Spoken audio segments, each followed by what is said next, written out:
እንደምን አመሻችሁ የተከበራችሁ ተመልካቾቻችን ከሲዳማ ብሮድካስቲንግ ኮርፖሬሽን የምሽት 1 ሰዓት ዜናዎቻችንን ይዘንላችሁ ቀርበናል። ከዜናዎቹ ጋር ሰላማዊት ቲቦ ነኝ።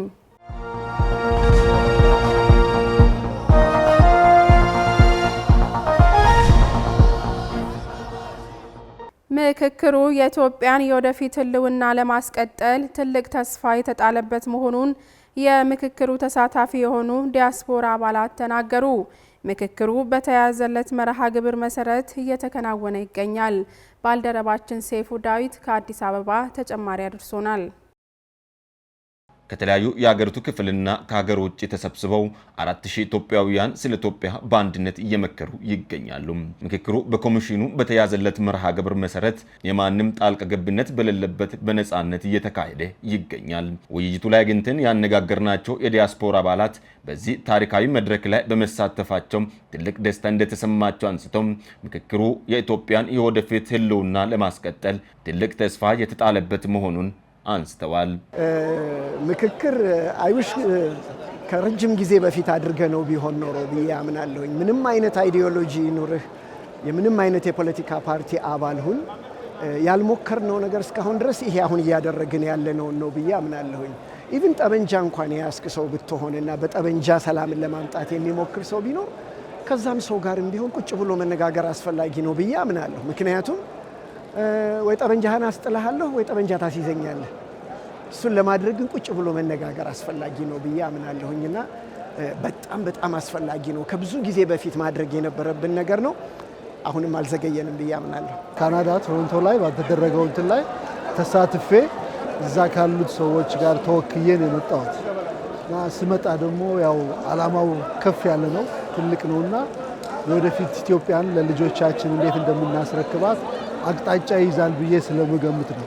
ዋናው የመጣሁበት ምክንያት ያው እንደምታውቀው ኢትዮጵያ ውስጥ በኮሚሽኑ አማካኝነት የኢትዮጵያ ሕዝብ ችግሩን ተወያይቶ እንዲፈታ እና ውይይት እንዲደረግ ይሄ ብዙ ዓመት ስንጠብቀው የነበረና ችግሮች በውይይት ስለሚፈቱ የዚህ አካል ለመሆን ደግሞ ብዙ ዓመት ስጠብቀው የነበረ ስለሆነ ይህን እድል በማግኘቴ ደስ ብሎኝ እዚህ ተገኝቻለሁ። መመካከር የስልጣኔ መሰረት ነው ያሉት ዲያስፖራዎቹም ማንም የተለየ ሀሳብ ያለው ግለሰብም ሆነ ቡድኖች በጠረጴዛ ዙሪያ ቀርቦ መነጋገር መለመድ አለበት ብለዋል። መነጋገር ብቻ በቂ አይደለም። አንዳንድ ጊዜ መነጋገር ጩኸት ይሆናል። መደማመጥም አስፈላጊ ነው። ተደማምጦ ለመነጋገር ፈቃደኛነት ያስፈልጋል። ካልተነጋገርን መተዋወቅ አንችልም። ካልተነጋገርን ሀሳባችንን መግለጽ አንችልም። ካልተነጋገርን ምን እንደምንፈልግም ማሳወቅ አንችልም። ስለዚህ ለሁላችንም የሚጠቅመው መነጋገር መቻል አለብን። በብዙ ሀገር ችግሮች በሚፈጠሩበት ጊዜ የተለያዩ ቡድኖች በአንድ ላይ ተሰባስበው ይነጋገራሉ። ተነጋገሩ ማለት ግን ተስማሙ ማለትም አይደለም። ተነጋገሩ ማለት ግን አትሊስት ለመነጋገር ፈቃደኛ ሆነው ሀሳባቸውን ገልጸው ወደፊት ለመራመድ እንዴት አብረን እንራመድ ወደሚለው ሊያደርሳቸው ይችላል። የተለያየ ሀሳብ ያለው ሰው እኮ የተለያየ ሀሳቡን ይዞ በየቤታችን መቀመጥ እንችላለን። ግን የተለያየ ሀሳብ ያላቸው ሰዎች አንደኛ የተለየውን ሀሳብህን የምትገልጽበት ፕላትፎርም ነው ይሄ እና ይሄንን ፕላትፎርም ካልተጠቀምን የተለየ ሀሳብ አለኝ ኦኬ ደግሞ ሌላ የተለየ ሀሳብ ያለው ሌላ ወገን አለ አይደል? ስለዚህ አብረን ካልተቀመጥን የተለያየ ሀሳባችንን እንዴት አድርገን አንድ አይነት መሆን የለብንም። ከነ ልዩነታችን ቁጭ ብለን ተከባብረን መነጋገር እንችላለን እና እዚህ ቦታ ያየሁት ነገር በጣም ነው የተደነኩት። ለሁሉም ነገር ቁጭ ብሎ መመካከር ነው መፍትሄው። በዱላ ወይም በተለያየ ኃይል ነገር ተጠቅሞ ሰላም አይመጣም። ሰላም ሊመጣ የሚችለው ከቤተሰብ ጀምሮ እስከ ህብረተሰብ እስከ ሀገር ድረስ ልዩነቶችን ተገናኝቶ መወያየት መፍትሄ ያመጣል። የሀሳብ ግጭት ነው እንጂ ሌላ ልዩነት የለም። ሀሳቦችን ደግሞ የኔ ይበልጣል ሳይሆን የትኛው ነው የሚያራምደን የትኛው ነው አብሮ የሚያኖረን ብሎ ለመመካከር በክብ ጠረጴዛ ላይ ተቀምጦ መወያየትን ይጠይቃል። ኢትዮጵያ በምስራቅ አፍሪካ ፈጣን የኢኮኖሚ እድገት ከሚያስመዘግቡ ሀገራት መካከል ግንባር ቀደም ናት። ይሁን እንጂ ይህን ግዙፍ የኢኮኖሚ እንቅስቃሴና የሕዝብ ፍላጎት በዘላቂነት ለማስቀጠል የባህር በር ተጠቃሚ አለመሆኗ ትልቅ ተግዳሮት ሆኖ ቆይቷል። ማራማይት ብጻተ በዓለም አቀፍ ንግድ ውስጥ የባህር በር የሉዓላዊነት ጉዳይ ብቻ ሳይሆን የህልውናና የኢኮኖሚ ነጻነት መሰረት ነው። የባህር በር ማጣት ደግሞ የአንድን ሀገር የኢኮኖሚ እድገትና የጂኦፖለቲካዊ ተጽዕኖ አቅም በእጅጉ ከሚገቱ ዋና ዋና ተፈጥሯዊና ፖለቲካዊ መሰናክሎች አንዱ ነው። ኢትዮጵያ በታሪኳ በቀይ ባህር ዳርቻዎች ላይ የነበራትን ቀጥተኛ ባለቤትነት በፖለቲካዊ አሻጥር ምክንያት ካጣች ወዲህ የባህር በር ጥያቄ የሀገሪቱ ህልውናና የረዥም ጊዜ ልማት ማዕከላዊ ጉዳይ ሆኖ ቆይቷል። አሁን ላይ ኢትዮጵያ የወጪና ገቢ ንግዷን የምታካሂደው በጎረቤት ሀገራት ወደቦች በተለይም በጅቡቲ በኩል በሚደረግ የኪራይ አገልግሎት በመሆኑ ለወደብ አገልግሎት የሚወጣው በቢሊዮን ዶላር የሚቆጠር የውጭ ምንዛሪ በሀገሪቱ የፋይናንስ አቅም ላይ ከፍተኛ ጫና ፈጥሯል። የባህር በር ተጠቃሚነትን እውን ማድረግ ይህንን ከፍተኛ ወጪ በማስቀረት የታደገውን ገንዘብ ለሌሎች የልማት ስራዎች መዋል ያስችላል። በተመሳሳይ የባህር በር ባለቤትነትን ማረጋገጥ የሸቀጦችን ዋጋ ለመቀነስ የሀገር ውስጥ ገበያን ለማረጋጋትና ኤክስፖርትን ለማበረታታት ቁልፍ ሚና አለው። የባህር በር ባለቤት መሆን የንግድ መርከቦችን ከማንቀሳቀስ ባለፈ የባህር ሀብቶችን ለመጠቀም የአሳ ሀብት ልማትን ለማስፋፋት የባህር ኃይል አቅምን ለመገንባትና በባህር ዙሪያ ያሉ የቱሪዝምና የኢንዱስትሪ ዘርፎችን ለማልማት ሰፊ እድል ይፈጥራል። በሌላ በኩል የትራንስፖርትና የሎጂስቲክ ፍሰቱ ቀልጣፋና አስተማማኝ ሲሆን ዓለም አቀፍ ኢንቨስተሮች በሀገሪቱ ላይ ያላቸው እምነት ይጨምራል። ይህም በኢንዱስትሪ ፓርኮችና በምርት ዘርፎች ላይ የውጭ ኢንቨስትመንት ፍሰትን በጥፍ ያሳድጋል። እነዚህን በርካታ ኢኮኖሚ ጠቀሜታዎች በመገንዘብም ነው መንግስት የባህር በር እጥረትን በዘላቂነት ለመቅረፍና የሎጂስቲክ ዘርፉን ለማዘመን በተለያዩ የፖሊሲና የዲፕሎማሲ አቅጣጫዎች ላይ በትኩረት እየሰራ የሚገኘው። በዚህም የባህር በር ጥያቄን በኃይል ሳይሆን በሰላማዊ መንገድ በዓለም አቀፍ ሕጎችና በጋራ የመልማት መርህ ላይ ተመስርቶ ለመፍታት እየሰራ ነው። የጎረቤት ሀገራትን ጥቅም በማይጎዳና የጋራ ኢኮኖሚ ትስስርን በሚያሳልጥ መልኩ የባህር በር አማራጮችን ለማስፋት ጥረት እየተደረገ ይገኛል። የባህር በር የኢትዮጵያ ቀጣይ ትውልዶች የህልውና ጉዳይ በመሆኑ የታሪክ እውነታዎችን ከዘመናዊ የዲፕሎማሲና የኢኮኖሚ ስልቶች ጋር በማጣመር በዘላቂነት መፍትሄ ሊበጅለት የሚገባ ወሳኝ ጉዳይ ነው። ዘገባው የፋና ብሮድካስቲንግ ኮርፖሬት ነው። 76ኛው የዓለም ጤና ድርጅት የአፍሪካ ቀጠናዊ ኮሚቴ ስብሰባ ከነሐሴ 18 እስከ 22 ቀን 2018 ዓመተ ምህረት በአዲስ አበባ ይካሄዳል። ስብሰባው ከዓለም ጤና ድርጅት የአፍሪካ ቀጠናዊ ጽሕፈት ቤት ጋር በመተባበር የሚዘጋጅም ነው። ዘዳግም መኮንን ተጨማሪ ይዟል። በዓለም ጤና ድርጅት የአፍሪካ ቀጠና መረጃ መሰረት ስብሰባው የቀጠናውን የጤና አጀንዳዎች ላይ መምከርና አህጉራዊ ትብብርን ማጠናከር ያለመ ነው። የ47ቱ የአፍሪካ ቀጠና አባል ሀገራት የጤና ሚኒስትሮች፣ ከፍተኛ ባለስልጣናት፣ የዓለም አቀፍ ጤና መሪዎች፣ የልማት አጋሮች፣ ለጋሾችና የዓለም ጤና ድርጅት ተወካዮችን ጨምሮ ከ600 በላይ ተወካዮች በስብሰባው ላይ ይሳተፋሉ። የስብሰባው ተሳታፊዎች በቀጠናዊ የጤና እቅዶች ላይ የተመዘገቡ ውጤቶችን የሚገመግሙ ሲሆን በአዳዲስ ስትራቴጂዎችና የውሳኔ ሀሳቦች ላይ ይመክራሉ። እንዲሁም የጤና ስርዓቶችን ለማጠናከር ሁለንተናዊ የጤና ሽፋን ተደራሽነትን ለማስፋፋት የጤና ደህንነትን ለማሻሻልና የአደጋ ጊዜ ዝግጁነትን ለማሳደግ የሚረዱ የጋራ አቅጣጫዎችን ያስቀምጣሉ ተብሎ ይጠበቃል። በኢትዮጵያ በአፍሪካ ህብረትና በተባበሩት መንግስታት የአፍሪካ ኢኮኖሚክ ኮሚሽን የዓለም ጤና ድርጅት ተወካይ ፕሮፌሰር ፍራንሲስ ካሶሎ ስብሰባው አባል ሀገራት የቀጠናውን የጤና አጀንዳ እንዲቀርጹ አጋርነታቸውን እንዲያጠናክሩና በመላው አፍሪካ ጤናማ አስተማማኝና ጠንካራ ማህበረሰቦችን የመገንባት ሂደት ለማፋጠን ትልቅ እድል የሚሰጥ ነውም ብለዋል። ተወካዩ አክለውም የኢትዮጵያ ስብሰባውን ማስተናገድ ለቀጠናዊ ወንድማማችነትና ለጋራ ትብብር ያላትን ቁርጠኝነትን የሚያሳይ መሆኑንም ገልጸዋል። ይህ አህጉራዊ ጉባኤ የኢትዮጵያን የጤና ስርዓት ስኬቶች በተለይም መሰረታዊ የጤና አገልግሎቶችን በማስፋፋት ሌሎች የተመዘገቡ ውጤቶችን ለማሳየት እድል እንደሚፈጥር መረጃው አመልክቷል። ስብሰባው የአፍሪካ ህብረትና የተባበሩት መንግስታት የአፍሪካ ኢኮኖሚክ ኮሚሽን መቀመጫ የሆነችው አዲስ አበባ የዲፕሎማሲ ማዕከልነቷን በመጠቀም ለጋራ የጤና ፈተናዎች የተቀናጀ አህጉራዊ ምላሽ ለመስጠት ስትራቴጂካዊ መድረክ እንድትሆን ያደርጋታል። በስብሰባው ላይ የቴክኒክ ውይይቶች፣ አውደ ርዕዮች፣ የሁለትዮሽ ስብሰባዎችና የህዝብ ግንኙነት ስራዎች የሚካሄዱ ሲሆን እነዚህ በአፍሪካ ተቋማት መካከል የጤና ዘርፍ የፈጠራ ስራዎችንና የእውቀት ልውውጥን የሚያጎሉ እንደሚሆኑ ተገልጿል። ዘገባው የኢትዮጵያ ዜና አገልግሎት ነው። በመቶ ቀናት ሲዳማን ትርጉም ባለው መልኩ ለመለወጥ በትኩረት እንደሚሰራ የሲዳማ ክልል ብልጽግና ፓርቲ ቅርንጫፍ ጽሕፈት ቤት ኃላፊ አቶ አብርሃም ማርሻሎ አስታወቁ። የሲዳማ ክልል የ2019 በጀት ዓመት የመጀመሪያ ዙር የመቶ ቀናት የልማትና የመልካም አስተዳደር እቅድ ውይይት መድረክ አካሂዷል። ሲሳይ ከበደ አዘጋጅቶታል። ዘዳግም መኮንን ያቀርበዋል።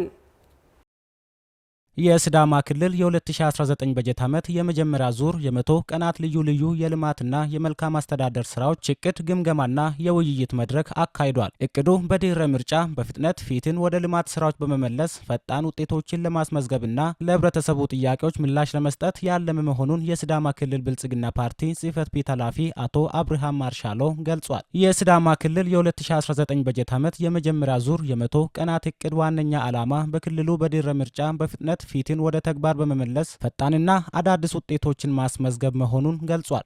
በእነዚህ መቶ ቀናቶች ውስጥ እንዲሰሩ የታቀዱት ዋናው መነሻውም ለምንድን ነው መቶ የተባለው? በተለመደው መንገድ ሰውን አዘጋጅተን እቅድ 2019 ይቀርብ የለም ወይ የሚለውን ማንሳት ይቻላል። ይሄ የመቶ ቀን እቅድ ብለን እንድንመጣ ምክንያት የሆነው አንደኛ ባለፈው ጊዜ የመቶ ቀን እቅድ ብለን 2018 ላይ ብቁ እቅድ ከ2018 የ18ን እቅድ በተለየ መንገድ ለመፈጸም የተለየ እቅድ አዘጋጀንና የመቶ ቀን እቅድ አመራሩን ከክልል ማዕከል ከዋናው ከበላይ አመራር ጀምሮ የክልሉ አመራር፣ የዞን አመራር፣ የወረዳ አመራር እስከ ህዝቡ እንዲወርድ አደረግን። ይሄን በመስራታችን የ2018 እቅድ በ9 ወር ነው አብዛኛው እቅዶች የተጠናቀቁት። መልሰን ነው የከለስ ነው። ይሄ ዋናው እቅዱን በደንብ ሰው እንዲረዳ አድርገናል፣ እንዲያግዝ እንዲሰራ አድርገናል። በዚህ ምክንያት ጥሩ ሆነ። ሁለተኛ ሰው የስራ ባህል እንዲቀየር ሆነ። 24/7ን ወደ መስራት ገባ። ስለዚህ ይሄ በመሰራቱ ምክንያት ውጤቱም መጣ። የስራ ባህሉም ወደ መቀየር ሄደ። አመራሩም ታች ወርዶ ወደ መደገፍ ገባ። ስለዚህ በዚህ መንገድ ከተሰራ ውጤት ተጨማሪ ውጤቶች እንዴት እንደሚመጣ አየን ማለት ነው። ይሄ አንደኛው ነው። ውጤቱን ለማግዘፍ ህዝባችንን እንዲጠቀም ለማድረግ በማሰብ ነው አንደኛው። ሁለተኛው 2018 ዓመተ ምህረት ላይ በተደረገው ምርጫ ለምሳሌ ፓርቲያችን በጣም ሙሉና ምንም ጉድለት የሌለበት ፓርቲ አይደለም። የኛ ፓርቲ ጉድለት አለው። ፓርቲ ማለት የሰዎች ስብስብ ነው። የሰዎች ስብስብ በመሆናቸው ምክንያት ጉድለቶች በርካታ ጉድለቶች ይኖራሉ። ህብረተሰቡ ለሚያነሳቸው የልማትና የመልካም አስተዳደር ጥያቄዎች በአፋጣኝ ምላሽ ለመስጠት አመራሩ በላቀ ትጋትና ያለ እረፍት እንዲፈጽም የሚያስችል ዝግጅት መደረጉንም ኃላፊው አመላክቷል። ስራ ዕድል ፈጠራን በተለየ መንገድ መምራት፣ ኢንተርፕራይዞችን በደንብ ማደራጀት፣ የጎደሉ ጉዳዮችን በደንብ መፍታት፣ ለእህል ማከማቻ በድህነት ያሉ ስንት ናቸው ብለን ህዝቡን በሙሉ አየንና 40 ይፋ ያልተደረገ ቁጥር ስለሆነ አየን። ምንድነው ማን ድሃ ነው ማን ድሃ አይደለም፣ በምን ሁኔታ ነው ለምን ድህነት ውስጥ ሆነ የሚለውን ለይተናል። እኛ በጥናት ሳይንሳዊ ጥናት መነሻ አድርገን በሲዳማ ውስጥ ያለውን በሙሉ ህዝብ አጥንተናል። አጥንተን ደግሞ ለይተናል። የለየነውን ሰው እንዴት አድርገን ምንድነው መሬት አንሶት ነው፣ ግብአትን በአግባቡ ስለማይጠቀም ነው፣ ስለማይሰራ ነው፣ በከነ ምክንያታቸው ዘርዝረን ለይተናል። ይሄን አሁን በፈጻሚ ማዘጋጃ ጊዜ ሰውን እንዲጠቀም የማድረጉን ስራ ጎን ለጎን ነው የምንሰራው። ስለዚህ እንደዚህ መስራታችን ህዝቡ በአጠቃላይ በከተማና በገጠር ያለው በተለየ መንገድ እንዲጠቀም ከችግር እንዲወጣ ወደ ብልጽግና እንዲመጣ ወደ መረጠው ብልጽግና ፓርቲ ብልጽግና ነው የመረጠው፣ ግን ደግሞ የኑሮ ብልጽግና ላይ መምጣት አለበት የሚል ሞቶ ነው ያለ። የኑሮ ውድነትን ማረጋጋት፣ የንግድ ስርዓቱን መግራት፣ ሰፊ የስራ እድል ፈጠራ እንዲሁም የወጣቶችና ሴቶች ተጠቃሚነት ላይ በትኩረት እንደሚሰራም አቶ አብርሃም አመላክቷል። የጋራ ሀገር ነው ያለን። ለህዝብም፣ ለአመራርም፣ ለሚዲያ ሰዎችም ለሁላችንም አንዲት ሀገር ነው ያለችን። እችን ሀገር በጋራ ነው የምንገነባው። አንዱ ቋሚ ተቺ አንዱ የሚሰራ ሆኖ አይሆንም። ይሄ አይሳካም። ብልጽግና ሊመጣ አይችልም። በዚህ መንገድ ሁሉም በአንድነት ያለችን ሀገር አንድ ከፈረሰች ፈረሰች፣ እንዳትፈርስ በአንድነት መቆም ነው ያለብን። በጋራ ነው የምንገነባው። አንዱ ጡብ አቅራቢ፣ አንዱ ሲሚንቶ አቅራቢ፣ አንዱ ውሃ አቅራቢ፣ አንዱ ሌላ ነገር አቅራቢ እንደዚህ ሆነን ካልሆነ የምንገነባው አንድ ብቻውን ወይ አመራር ብቻውን ያመራር አይደለችም ይቺ ሀገር። ስለዚህ በአንድነት ቆመን በሶሻል ሚዲያ የሚጽፍም በምን በናምን የሚያደርግም በሙሉ ሰብሰብ ይበል፣ ሰብሰብ ብሎ በአንድነት ይቁም፣ በአንድነት እንስራ። ይሄን በዚህ መንገድ ከተሰበሰብን ሀገራችን ከፍ ትላለች፣ እናድጋለን በአንድነት። ይሄን ይሰራ ተቺዎች ይመለሱ፣ ዝም ብሎ ተቺዎች ይሄ ስራ ይሰራ በሚል የሚተቹቱ ይመለሱ፣ ችግር የለውም። እሱ ግን ዝም ብሎ አጉል ተቺዎች ዝንጀሮ ነው የሚተቹ፣ ምን ሆኖ የሚተቹ ይመለሱ፣ አይጠቅምም። ያለችን ሀገር አንድ ናት፣ እቺ ሀገር ናት ያለችን። እቺን ሀገር አናፍርሳት፣ ተባብረን እንገንባት የሚል መልእክት ለማሳለፍ ነው የምፈልገው። የ2019 በጀት ዓመት የመጀመሪያ ዙር የ100 ቀናት ልዩ ልዩ የልማትና የመልካም አስተዳደር ስራዎች እቅድ ቀርበው ሰነድ ላይ ተሳታፊዎቹ ሰፊ ውይይትና ምክክር አድርገዋል። ብልጽግና ፓርቲ ሰው ተኮር በመሆኑ የማህበረሰቡን ህይወት ለማሻሻል በቁርጠኝነት እየሰራ ይገኛል ሲሉ የሲዳማ ክልል ብልጽግና ፓርቲ ቅርንጫፍ ጽህፈት ቤት ኃላፊ አቶ አብርሃም ማርሻሎ ገለጹ። ጽህፈት ቤቱ በሰሜናዊ ሲዳማ ዞን ሀዌላ ወረዳ የአቅመ ደካሞችን ቤቶች ግንባታ በይፋ አስጀምሯል። ወቅቱ የዝናብ በመሆኑ የቤቶቹ ግንባታ በ2 ወራት ውስጥ ተጠናቆ ለአገልግሎት እንዲበቁ ይደረጋል ያሉት ኃላፊው ለቤተሰቦቹ አስፈላጊው ድጋፍ እንደሚደረግ እንዲሁም ልጆቻቸው በወቅቱ ትምህርታቸውን እንዲጀምሩ ይደረጋል ብለዋል። በዕለቱ በፓርቲው መሪነት በመንግስት አስፈጻሚነት የተጀመሩት የገጠርና የከተማ ኮሪደር ልማት ስራዎችም ጉብኝት ተደርጎባቸዋል። የአቶ አብርሃም መልእክት እንደሚከተለው ይቀርባል። ይሄ የህዝባችን የመቀየር አንዱ አካል የሆነው ስራ ነው። ያኛው እዛ ያየ ነው ገጠርን የማዘመን ስራ አካል ነው። እዛ ወንዶ ገነት ላይ የተመለከት ነው ገጠርን የማዘመንና ለኑሮ እንዲመች የማድረግን ስራ 13 ቤቶች የተጀመሩት እነሱን ነው ያየ ነው። ያ ስራ እንዲቀጥል ነው ወደ ሁሉም ሲዳማ ወረዳዎች የተጀመሩ አሉ። ወደ ሁሉም በፍጥነት እንዲስፋፋ የማድረጉን ስራ ለማካሄድ ነው ወደዛ የወሰድ ነው። አንዱ እሱ ነው። ሁለተኛው የጎበኘ ነው የሐዋሳ ከተማ ላይ የምናየው ሐዋሳን ውብ የማድረጉ ስራ ሐዋሳ ላይ ብቻ ሳይሆን በሌሎች በሲዳማ ከተሞች በሌሎችም እንዲለወጥ እየተደረገ ነው ያለው። ከሐዋሳ ነው ጀመርነው። ሐዋሳ ላይ ያየነው ነገር ከሐዋሳ ሊሰፋ የሚገባውን ወደ ሌላ ለማስፋት ከወንዶ ገነት ደግሞ የሚያንስ አፈጣጠም ያለው ከወንዶ ገነትም እንዲወስድ ስለዚህ የማስፋት ጉዳይ ነው። ዋና የጉብኝቱ ዓላማ ስራውን የማስፋቱ ጉዳይ ነው። የገጠሩንም ይሁን የከተማውን ኮሪደር በስፋት እንድንሰራ እንድናሳካ ነው። ህዝባችን ኑሮ እንዲሻሻለን በመፈለግ ነው እሱን ያየን ያለ ነው። አሁን የመጣንበት ደግሞ ይሄ 2 ቤት ነው የምንሰራው። 2 ቤቶች በህይወታችን ከምንሰራው ስራዎች በላይ ምርጥ የሆነ ስራ ነው አሁን የጀመርነው። ስለዚህ እቺ እናት 6 ልጆች አሏት። 6 ልጆችን ይዛ ይሄ በማያምር በማይመች ቤት ውስጥ ነው የሚኖሩት። እንደኔ ጥሩ ቤት ውስጥ እንደናንተ እንደሁላችንም እንደ ጥሩ ቤት ውስጥ መኖር የምትፈልግ ግን ደግሞ ሳይሆንላት እጃጠሮና በእንደዚህ አይነት ቤት ውስጥ ነው እየኖረች ያለችው። ከዚህ ቤት ወደ ተሻለ ቤት ውስጥ እንድትገባ የማድረግ ግብ ነው። ስለዚህ አንደኛው ይሄኛው ቤት ነው። 2ቱን ቤት በ2 ወር ውስጥ ተሰርቶ ወደ ተሻለ ቤት ውስጥ እንዲገቡ ያ ብቻ ሳይሆን ትምህርታቸውን በጥሩ ሁኔታ እንዲቀጥሉ የማድረግ ስራ ለማሳካት ነው ፍላጎታችን። በራስ አቅም የህብረተሰቡን የኑሮ ሁኔታ ለማሻሻልና ከድህነት ለማላቀቅ በልዩ ትኩረት የተሰራ መሆኑን የሲዳማ ክልል ኮሚኒኬሽን ቢሮ አስታወቀ። ቢሮ በዳራ ኦትልቾ ወረዳ ለ2 አቅመ ደካማ ቤተሰቦች ቤት ገንብቶ አስረክቧል። አመለ ወርቅ ሪሶ ዝርዝር አላት። ወይዘሮ በላይነሽ ካዊሶ በዳራ ኦትልቾ ወረዳ ለወያ ቀበሌ ነዋሪ ስትሆን 7 ልጆቿን ከተፈጥሮና ሰው ሰራሽ የኑሮ ተግዳሮቶች ጋር እየታገለች አሳዛኝ ህይወት እየመራች መቆየቷን ትናገራለች። አሁን በተደረገላት እገዛ የቤት ባለቤት በመሆኗ እጅጉን ደስተኛ ናት። ሚኒንከ ቆሻሻ ኢሲኑ ጌዶ ነሞ ጤና ገናወተ አሲሮማው ባሳባሳን ዊላን ማዳበራሬ ኮይ ኡሞዎ ከዚህ በፊት ቤታችን ቆሻሻ ነበር። ቆሻሻ ውስጥ ነበር የምንኖረው። ዝናብ ሲዘንብ የሰራውት ነገር ሁሉ ይበሰብሳል። ያለቀስኩ ማዳበሪያ አንስቼ የለበስኩ ከሄድኩበትም ስመለስ እሾህ ያረኩ ጅብ እንዳይበላኝ እንደ ሰው ያወራሁት እስካሁን ድረስ ደርሻለሁ። አሁን ግን ከዝናቡም ተርፈን ከልጆቼ ጋር በጣም ተደስቻለሁ። ቤት ብቻ ሳይሆን ሙሉ የቤት እቃም አምጥተውልኛል።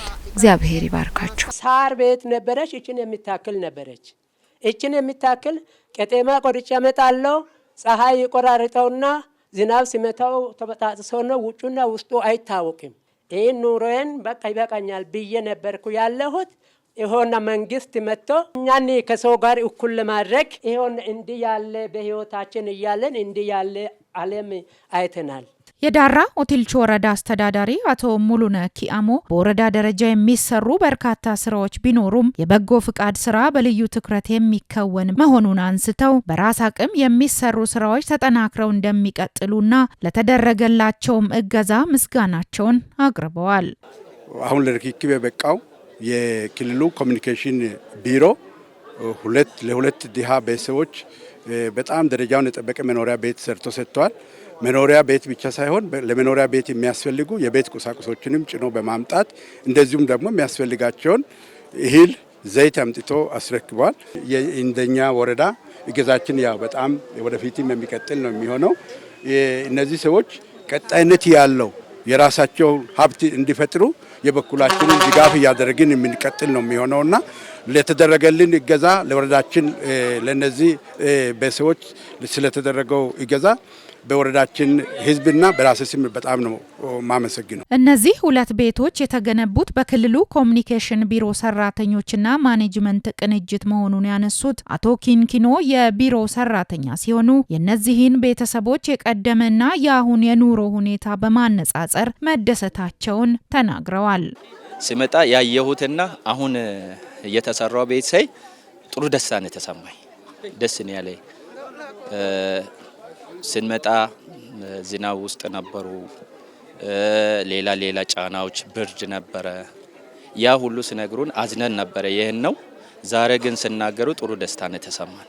እያንዳንዱን የህብረተሰብ ክፍል በሚለውጥ መልኩ ትኩረት ተሰጥቶ ሰው ተኮር በማድረግ እየተሰሩ ካሉ ስራዎች አንዱ መሆኑን ያነሱት የሲዳማ ክልል ኮሚኒኬሽን ቢሮ ምክትል ኃላፊ አቶ ጌቱ ማሞ የተቀረጹ ኢኒሼቲቮችን ተግባራዊ ለማድረግም ሚናው ጉልህ መሆኑን አንስተዋል። ትኩረት ተሰጥቶ የእያንዳንዱን ህብረተሰብ ህይወት በሚለውጥ መልኩ መስራት ያስፈልጋል ተብሎ በሀገር ደረጃ ሰፊ ስራዎች ናቸው እየተሰሩ ያሉትና ከዚህ መነሻነት ነው የተጀመረው። እንደኛ ክልልን በምንወስድበት ሰዓት በተለይ ፓኬጅ የብልጽግና ፓኬጅ ተቀርጾ ወደ ስራ ከተገባ ወዲህ እነዚህ ተግባራት ትልቅ ትኩረት ተሰጥቶ እየተሰሩ ያሉ ተግባራት ናቸው። ከዚህ መነሻ ወስደን በምናይበት ሰዓት አሁን ዛሬ እየሰራን ያለ ነው የዛ የፓኬጁ አንዱ ተግባር ነው ማለት ነው። አሁንም ከዛ መነሻነት የተሰራው የዳራ ኦቲልቾ በዛሬው ዕለት የተሰሩ ተግባራት ትልቅ ትኩረት ተሰጥቶ በክልል ደረጃ የተሰሩ ካሉት ውስጥ አንዱ ተግባር ነው ብለን ነው መውሰድ የሚቻለው። አቶ ጌቱ አክለው ሁሉም የማህበረሰብ ክፍል በጎነትን ባህሉ እንዲያደርግ ጥሪም አቅርበዋል። ሁሉም ማህበረሰብ በዚህ ተግባር ላይ መሰማራት አለበት። ምክንያቱም በተለይ በፈጣሪ ዘንድም በሰው ዘንድም ትልቅ እርካታ የሚሰጥ ነገር ነው። በምድር በምንወስድበት ሰዓት በተለይ ለተቸገረ መርዳት ባህላችን ቢሆንም በተለይ ይሄ ነገር ተጠናክሮ መቀጠል ያለበት ነው። በፈጣሪ ዘንድ የሚወደድ ተግባር ነው ይሄ ተግባር። ስለዚህ ትልቅ የአእምሮ እርካታ የምናገኝበት ተግባር ነው። አሁን ቅድም ዞረን በመናይበት ሰዓት ሰራተኞቻችን እዛም አይቷል እዚህም አይቷል። ብር አውጥተን ከኪሳችን ያለውን እችን ትንሽ ብር አውጥተን ይሄን ያክል ውጤታማ ስራ ከሰራን ከዚህ በላይ መስራት እንችላለን የሚል ተነሳሽነት ነው ፈጠረው በዛሬው ዕለት። ስለዚህ በቀጣይም እነዚህ ነገሮች መቀጠል ያስፈልጋል ማለት ነው። ያለው ለሌለው መርዳት ያስፈልጋል። እርስ በርስ መረዳዳት ያስፈልጋል። በእለቱ የቢሮ ሰራተኞችና የማኔጅመንት አባላት በጋራ ለነዚህ ቤተሰቦች ቤትና ቁሳቁስ ከማስረከብ ባሻገር የችግኝ ተከላ መርሃ ግብር በጋራ አከናውነዋል። የኢትዮጵያ መድኃኒት አቅራቢ አገልግሎት ሐዋሳ ቅርንጫፍ ከተለያዩ አጋራት ተቋማት ጋር በመተባበር በጎነት ለኢትዮጵያ ከፍታ በሚል መሪ ቃል የ2018 ዓመተ ምህረት የክረምት በጎ ፍቃድ አገልግሎት አስጀምሯል። መርሃ ግብሩ ለህብረተሰቡ ነፃ የጤና አገልግሎት በማቅረብ የጤና ተደራሽነትን ለማሳደግ ያለመ መሆኑም ተጠቁሟል። ቆንጅት አየለ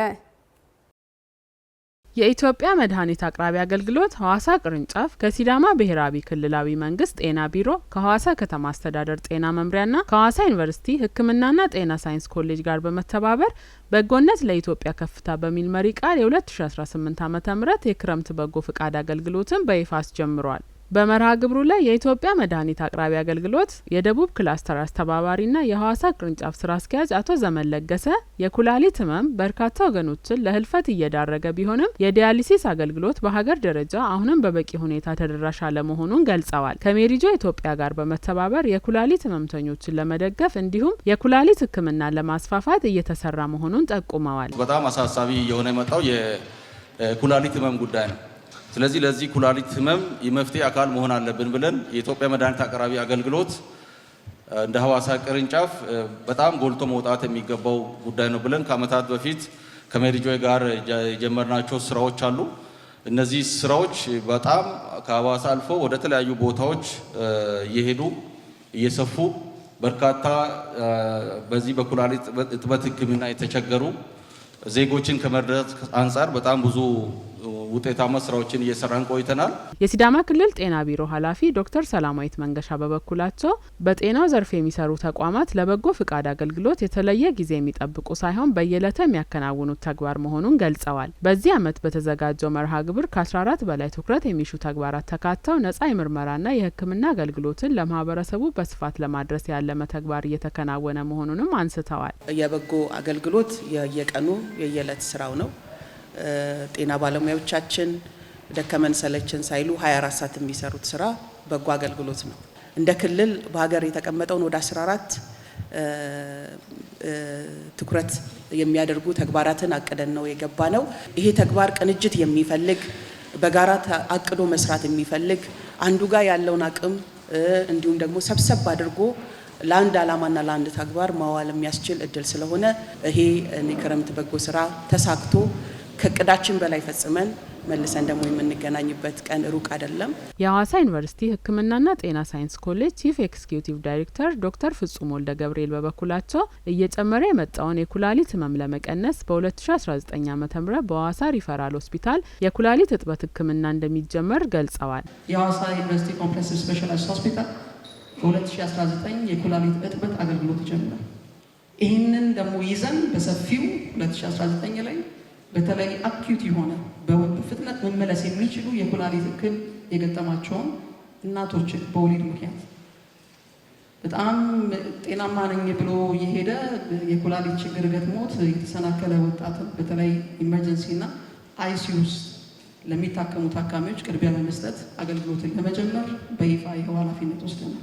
የሜሪጆ ኢትዮጵያ መስራችና ስራ አስኪያጅ ሲስተር ዘቢደር ዘውዴ በበኩላቸው በሐዋሳ የሚገኘው የዲያሊሲስ ማዕከል በዝቅተኛ ክፍያ ቢያገለግልም የታካሚዎች ቁጥር እየጨመረ በመምጣቱ የማህበረሰቡ ድጋፍ ወሳኝ መሆኑን ገልጸው ዜጎች በወር 200 ብር ብቻ በመክፈል አባል በመሆን የታካሚዎችን ህይወት ለመታደግ እንዲሳተፉ ጥሪ አቅርበዋል። ፐብሊክ ፓርትነርሺፕ አሁን በሚቀጥሉት 5 ዓመታት የመንግስት አቅጣጫ ነው። በጋራ እስካልሰራን ኢትዮጵያ ውስጥ ለውጥ አይመጣም።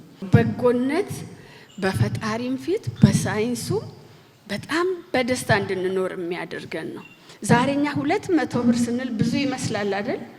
የአንድ ቀን እንኳን ሽሮ ብንተው ምንም አይደል። 200 ብር ቀላል ነው፣ ግን ህይወት እንቀይራለን። የመርሃ ግብሩ ተሳታፊዎች በሰጡት አስተያየት የበጎ አድራጎት ስራ የአንድ ወቅት ተግባር ብቻ መሆን እንደሌለበት አንስተዋል። ይሄ በጎ ስራ በሐዋሳ ሪፈራል ሆስፒታል ወይም ደግሞ በጤና ሳይንስ ኮሌጁና በኢትዮጵያ መድኃኒት አቅራቢ ባለስልጣን ብቻ ሳይሆን በሌሎችም ተቋማት ወይም ደግሞ በሌሎችም አጋር ድርጅቶች የሚመለከታቸው ሁሉ ተሳትፈውበት በቀጣይነት መደረግ መሰራት የሚገባው ስራ ነውና ቀጣይነት ቢኖረው በጎ ፍቃድ አገልግሎት የዜግነት ግዴታም ነው ብዬ አምናለሁኝ። ስለዚህ የትኛውም ድርጅት የትኛውም ተቋም በበጎ ስራ ውስጥ ቢሳተፍ አንድም ለራሱ ሁለት ደግሞ ለወንድሙ ለእህቱ እንደ ሀገርም ለሀገር ለቤተሰብ ለራሱ ዜጋ ስለሆነ አስፈላጊ ነው። በትኩረት ሊሰራበት ይገባል፣ መቀጠልም አለበት የሚል እይታ አለኝ። ተመልካቾቻችን ከሲዳማ ብሮድካስቲንግ ኮርፖሬሽን የምሽት 1 ሰዓት ዜናዎቻችን የተከታተላችሁትን ይመስሉ ነበር። ከዜናዎቹ ጋር ሰላማዊ ቲቦ ከመላው ስቱዲዮ ባለሙያዎች ጋር በጋራ ቆየን። ባላችሁበት ሰናይ ምሽት